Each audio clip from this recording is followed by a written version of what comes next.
অদ্বৈত প্রভু বলছেন নিত্যানন্দ রে, আমি যে মহাপ্রভু লাগিয়া 14টি বৎসর আরাধনা করিলাম, তোমরা যদি কৃপা করে একেবারে আমার মহাপ্রভুকে আমার অঙ্গনে যেতে দাও,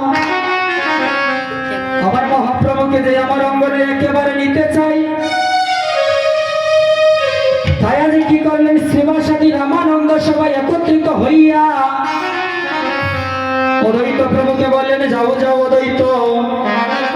আগামীকালে তোমার অঙ্গনে মহাপ্রভুকে আহ্বান করবি, তোমার অঙ্গনে মহাপ্রভুকে আহ্বান করিয়া এবং ভুবন মঙ্গল হরিনাম মহাযজ্ঞের আয়োজন করবেন। তাই গৌর হরি বল।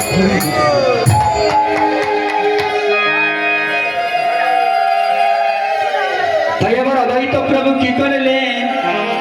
অদ্বৈত প্রভু আবার কি করলেন, সীতা ঠাকুরানী গিয়ে বলছেন, ওগো সীতা ঠাকুরানী। এই সীতা ঠাকুরানী কে ছিলেন বলে? দেবী দুর্গা। সীতা ঠাকুরানীকে গিয়ে বলছেন, সীতা ঠাকুরানী গো, কালে যে আমার অঙ্গনে মহাপ্রভু দুটি পদ ছায়া দেবে, সাধুগুরু বৈষ্ণব গণে যে আমার অঙ্গনে আসবে,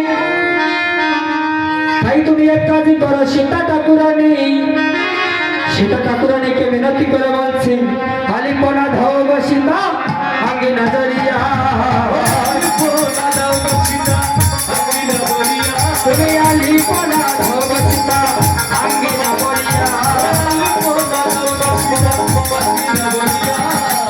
আসিতে মহাপ্রভু নাচিয়া নাচিয়া,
সীতা ঠাকুরানী গিয়ে বলছেন, সীতা ঠাকুরানী গো,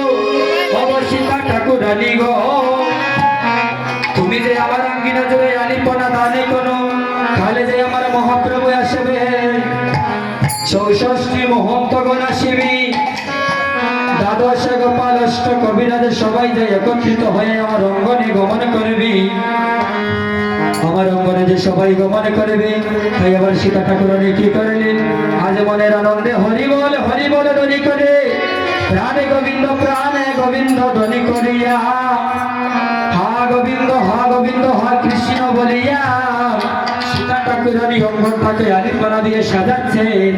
আর নয়নে জল দিয়ে প্রভুকে ডাকছেন, প্রভু গো, তুমি যে এই কাঙ্গালের কুটিরে আসবে, তুমি যে এই কাঙ্গালের কুটিরে আসবে দয়াম, তোমাকে আমরা কি দিয়ে খুঁজিব বলু, তোমাকে পূজার মতো যে আমাদের শক্তি নাই, শুধু নয়ন জল ছাড়াই আমাদের কাছে কি আছে বলো, শুধু নয়ন জল আমি দেব